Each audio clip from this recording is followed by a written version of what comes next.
9:24, Paul says that they praised God because of him, because he was a sinner. He was persecuting Christians, and then on the road to Damascus, God came into his life, and Paul became a light.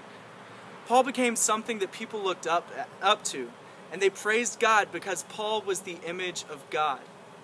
In 2 Corinthians 2:15, we are even called the aroma of Christ. The fact that people should smell Christ through us.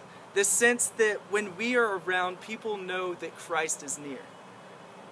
In Ephesians 5:1-2, and also verse 8, it talks about how we should be imitators of God, that we should take on holiness, that we should be holy like Christ is holy. All holy means is set apart. Set apart from a corrupt world, set apart from sin and corruption, so that we can become a light in this generation. That in a dark world, we can be the light that people see. But even if we are not being a light, it says in Luke 19:40, when the Pharisees were talking to Christ, they said, Jesus, shut your disciples up. They're talking too much. They're talking about you. They're making you seem like something so great. And Christ said, if my disciples don't talk, if they do not proclaim who I am, then the rocks will cry out.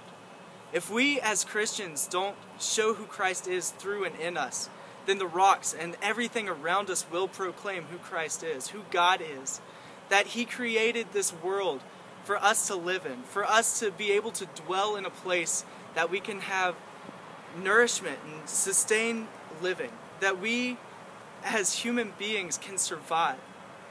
What more evidence of a God do you need?